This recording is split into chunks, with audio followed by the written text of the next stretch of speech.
lembaga swadaya masyarakat di Lombok Utara serentak menyoroti terkait dengan pembentukan Badan Percepatan Pembangunan Daerah yang tiba-tiba saja dibuat oleh Bupati setelah mutasi dilakukan beberapa waktu lalu.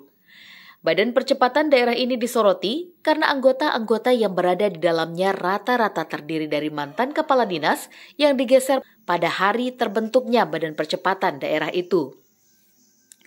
Salah satu LSM yang keras terhadap terbentuknya Badan Percepatan itu adalah Bimbo Asmuni selaku Direktur Bimbo GR 10.000 yang mengatakan bahwa Bupati tidak boleh gegabah dalam menjalankan mutasi, pasalnya imbas dari kebijakan tersebut sangat erat dengan nasib warga Lombok Utara ke depan. Apalagi sebentar lagi memasuki pilkada, sehingga pemerintah harus lebih arif dalam mengambil kebijakan. Memang KLU sekarang mempunyai tim percepatan pembangunan untuk Kabupaten Lombok Utara. Namun perlu juga kita sikapi bahwa sekarang ini kan dari mutasi kemarin itu yang definitif kan kita tahu. Dan non-job juga kita tahu. Nah, sedangkan pilkada itu pada tahun 2024. Sekarang sudah 2021. Tahapan pilkada itu sudah masuk bulan antara Juli dan Agustus. Artinya, kalau mutasi yang sekarang dilakukan dan akan melakukan mutasi kedua, misalkan di 2022. Di 2022 misalkan di Januari atau Februari. Kalau Februari, Maret, April, Mei, Juni, Juli, Agustus. Berarti hanya 6 bulan bisa bekerja. Nah, setelah itu baru tahapan untuk Pilkada 2024. Ya kita tahu sendiri, ASN hari ini tentu akan sibuk dan fokus ke situ. Dan pemerintah karena mendekati Pilkada, Dewan juga akan ke situ, calon-calon akan ditunjuk. Akankah maksimal pemerintah ini melaksanakan pembangunan dalam jangka waktu hanya 6 bulan?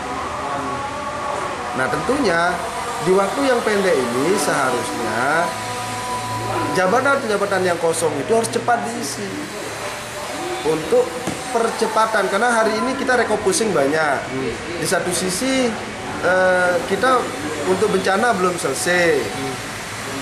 Nah, ini juga terkendala dalam pembangunan ini. Nah, paling tidak pemerintah mengambil kebijakan hari ini tentunya melepas semua persoalan-persoalan, menempatkan pejabat yang sesuai dengan keilmuannya kalau kita mau mempercepat pembangunan di Kabupaten Lombok Utara ini. Seperti saya sampaikan tadi bahwa pada tahun pertengahan 2022 ke 2023 itu sudah masuk tahapan pilkada.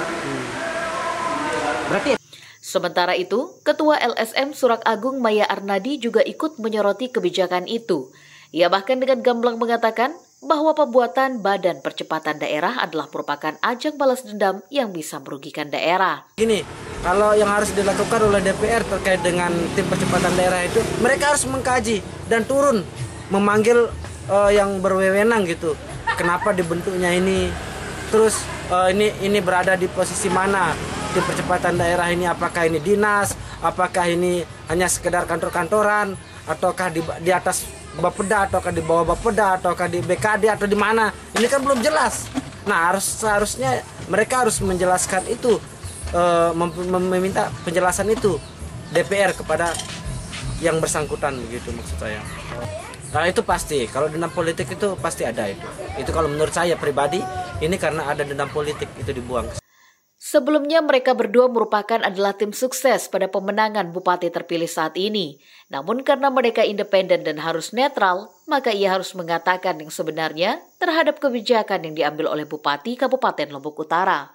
Dari Lombok Utara, Syananda Utama mengabarkan.